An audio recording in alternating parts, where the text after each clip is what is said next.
guys in the dark.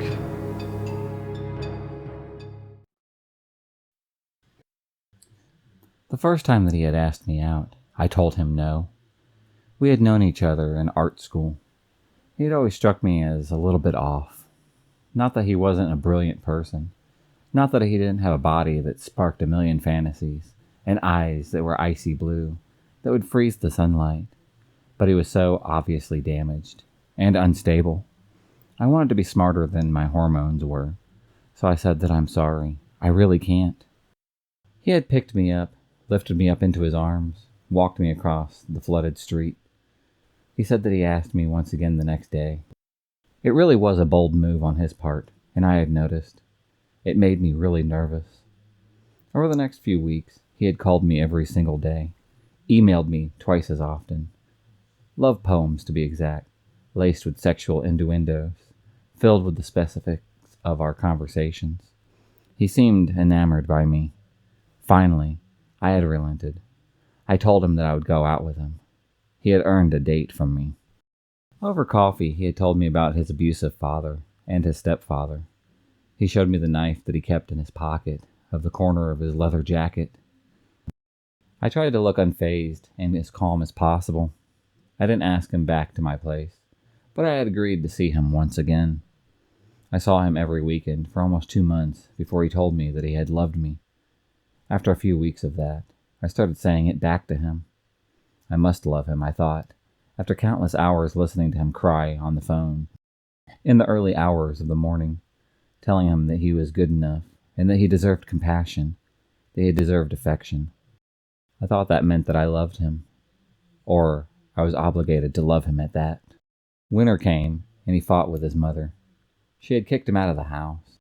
He told me as a blizzard had rolled in that he was sleeping in his car, that he didn't care if he had froze to death. For the very first time, I had invited him to my apartment, to sleep on the couch. He wasn't my boyfriend. I wasn't sleeping with him. I let him know that I wasn't interested in either of those things, but he could sleep on my couch nonetheless. I closed my apartment door behind him. He shut out everything about the world that had made sense. He yelled at me, sobbed in turn, then he threatened suicide, climbed uninvited into my bedroom. He hurt me emotionally and physically.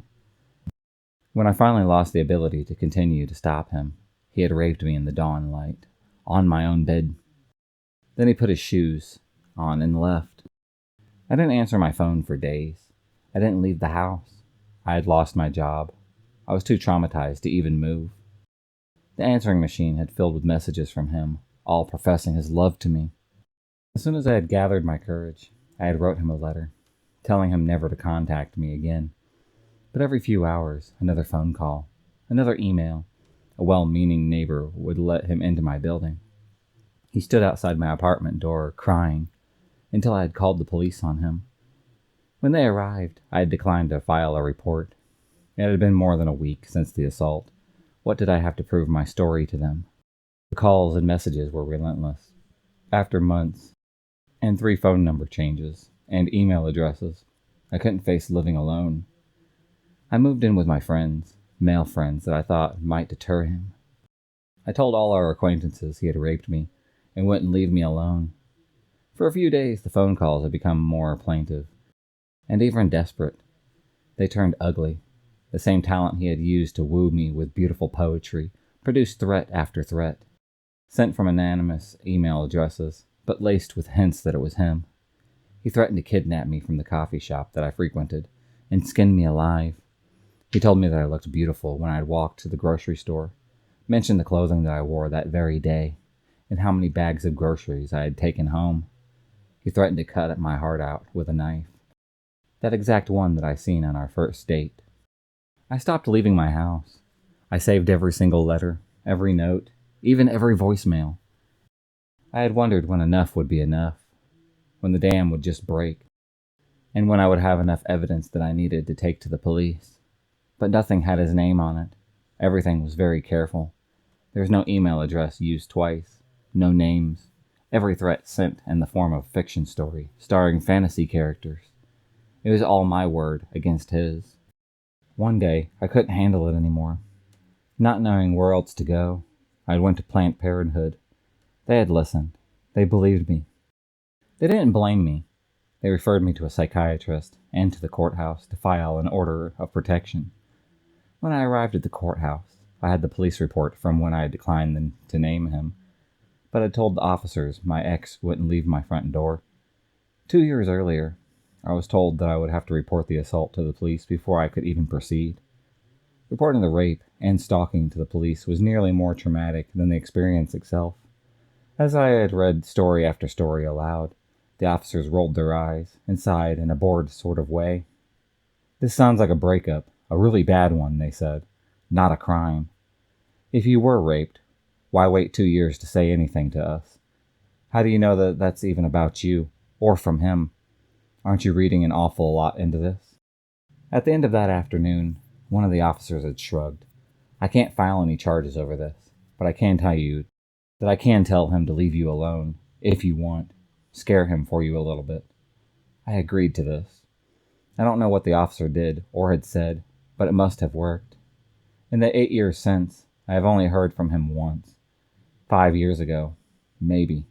An anonymous commenter online said something vague, not exactly threatening, but it sounded just like him. I look for him in every anonymous comment I ever receive. I won't step foot in the town where I used to live, in the restaurant where he had worked, in the coffee shops that he threatened to kidnap me from. I still do fear him, but I think of him less and less as time goes on. If I were to see him now, there's nothing that I could say to undo the trauma of years of abuse, or of nearly a decade of therapy to overcome that he has done to me. There's nothing that I could say to make him feel guilty. I believe his guilt drove him the whole time. Anything I said would only make things worse. And what I want most of all is to believe it's really over. And if I were to say something to him, it wouldn't be over. It would still be happening. I look for him online. Sometimes I don't know why. It's a compulsion that I just can't stop. If you're being stalked, know you did not ask for this. Know you did not encourage this. Know that as painful as getting help can be, it is worth it. I wish I hadn't waited so long to get my help, because there never was definite proof. There probably wouldn't have been any, no matter how long I had waited. And no matter how long anyone being stalked waits, their abuser won't fall into some simple trap. Identify themselves and their intentions. You have to believe that you will be heard, that the truth will come out eventually, despite any obstacles. You have to believe that you can ask for help, and it will arrive, even if it's not the help that you expected. There happen to be resources that are so much better than I knew. And if I could go back and tell myself what I know now, I would tell myself to look for the resources specifically for people being stalked. Because they do exist. There are people who can help, so much more than an officer willing to threaten a suspect without accusing him of any crime.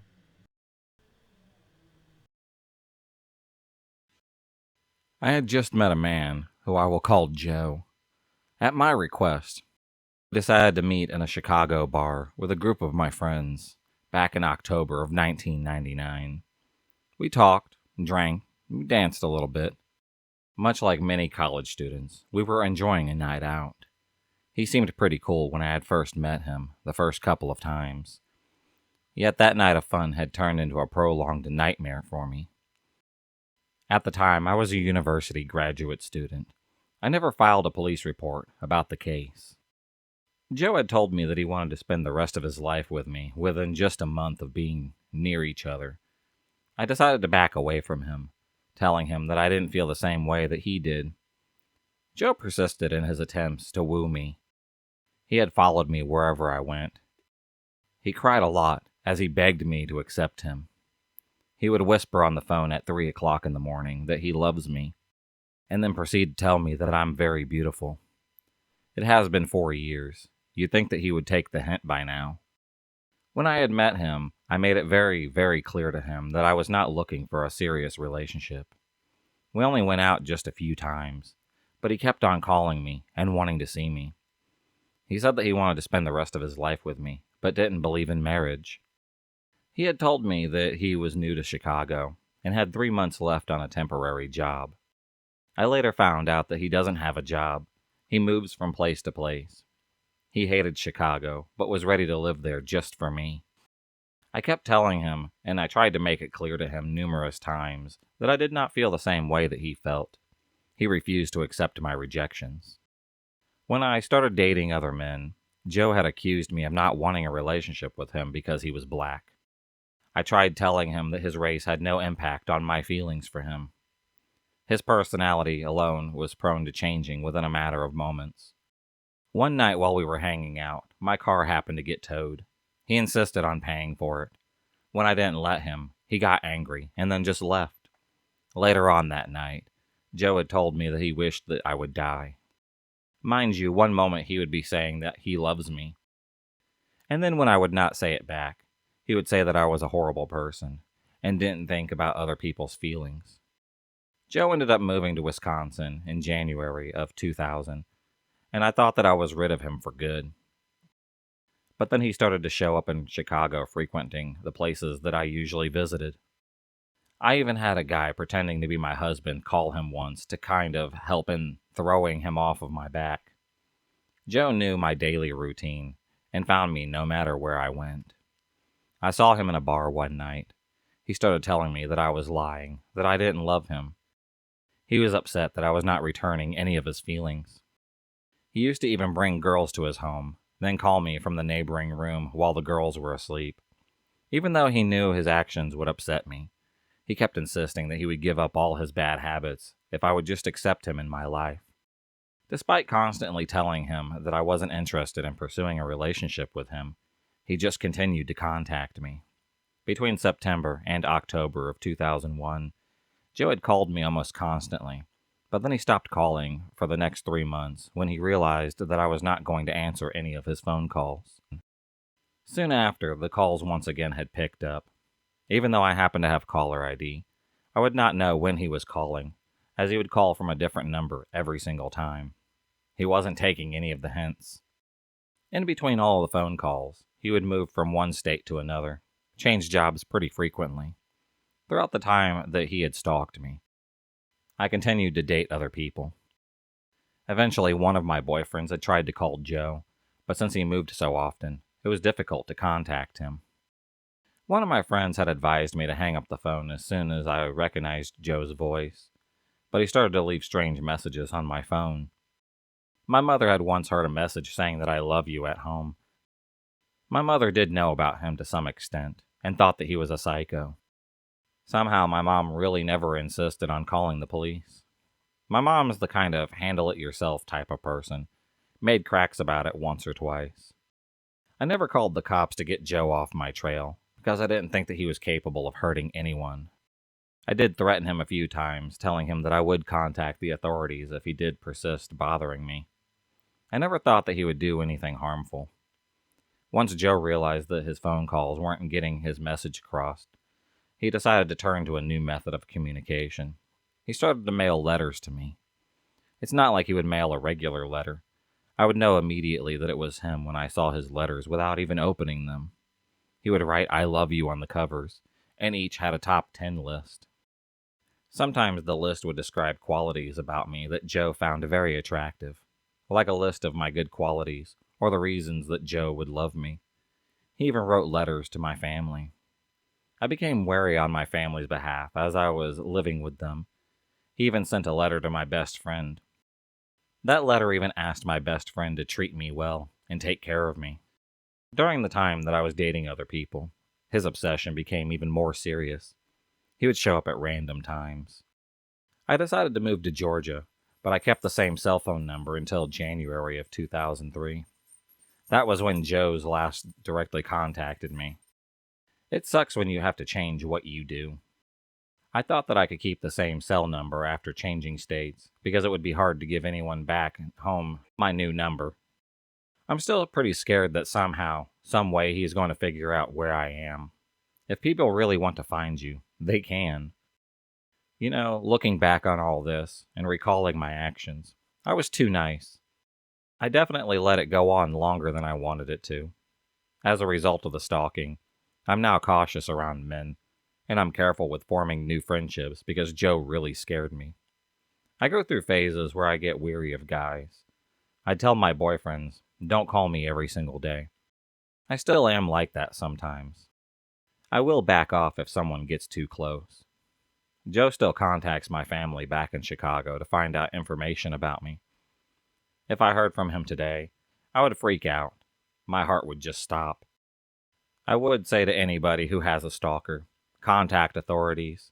If you happen to be on campus, they provide several prevention tips for students who may have the possible victims of stalking. You can also request your name and address to be withheld from the student directory.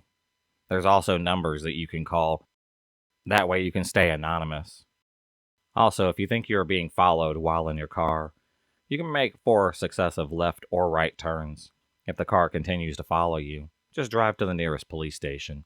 Never go home or to a friend's house. You can take self-defense class. There are also courses that can teach awareness and prevention tips as well as techniques to make attendees more aware of their surroundings and to avoid confrontations at the same time. Back in January, there was a big party at a place called Life that a lot of the girls and boys in my grade were going to. I really wanted to go, but I had other plans made for that night. I was upset that I just couldn't go. I wrote a mean post on my spam account on Instagram that was immature, angry, and rude, directed to some of the people going to the party. Rather than accepting that I couldn't go, I made it seem like I didn't want to go in the first place. About a month later, a girl in my grade somehow came upon this post, shared it with other kids in our grade. People started to say terrible things about me while I was within earshot.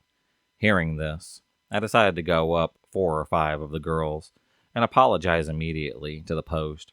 Tried my best to make things right. They all said that they understood, and that was the last thing I heard of it for the time being. Fast forward 6 months later, I posted a photo of myself on Instagram with the caption, "Life is good." A bunch of people, including a boy that I previously was hanging out with, attacked this post with really mean and rude comments about me. I was upset that I privately texted the girl who seemed to be leading these comments, asking her why she was writing these hurtful things. She replied by saying, "It's a joke. We're just having fun." She then continued to write more mean things about me, even made a post about me on her spam account, purposely so that I could see it. She threatened me, saying that I deserved this, and that she would hurt me and live stream it for other people to watch. I was scared and devastated when students from my grade, who I thought were my friends, commented about how funny she was and how annoying I was. People from other schools that I didn't even know had chimed in as well. I felt attacked and all alone. My close friends tried to comfort me privately, but no one had the courage to actually defend me on social media. I had this horrible sinking feeling of everyone hating me and talking about me behind my back. Some of my sympathetic friends even wrote to me that they could hang themselves if people were writing these things about them. I was so confused and sad that I decided the right thing to do was tell my mother and my family.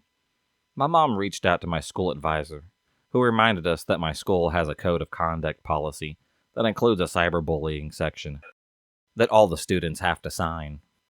It states, "Bullying is the creation of a hostile environment by conduct or verbal threats, intimidating or abuse that has or would have the effect of unreasonably and sustainably interfering with a student's educational performance, opportunities or even benefits, mental or emotional, or physical well-being, or conduct, verbal threats, intimidation, or abuse that reasonably causes or would reasonably be expected to cause a student to fear for his or her physical safety." This includes electronic comments posted in emails or instant messengers, or on social networking sites such as Facebook or Twitter, or in blogs. The school encourages all members of the school community to report all incidents of bullying, regardless of who the offender may be. The school will take prompt, reasonable action to prevent, investigate, and remedy the bullying. Any student who believes that he or she has been a victim of bullying can report the incidents to the principal, grade level dean, advisor, counselor, school nurse, or the psychologist. We all came to the decision that this was actually cyberbullying, decided to report this incident to ensure my safety, and to try and better our school community and educate others about cyberbullying. I then left for summer camp for about 3 weeks without my phone. When I returned, I learned that the school had contacted the mother of this girl. She defended her actions by sharing with them a screenshot of the mean post that I had written way back. Although I didn't know it, what I had written came back to haunt me. She said it was the reason she decided to write these terrible things about me on social media. I thought about this a lot, and realize now how important it is to be careful about what you put online. I have learned that even though people forgive and forget, things stay on the internet forever, can come back to haunt you later on in life. It is my hope that my story will help other people to understand that even if you feel like an innocent victim, there are always two sides to every story. The internet is definitely not the right place to let your emotions and your angry feelings towards a person or a situation out.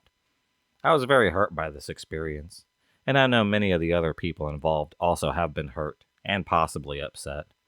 Recently, the girl who wrote all those things about me and I got together.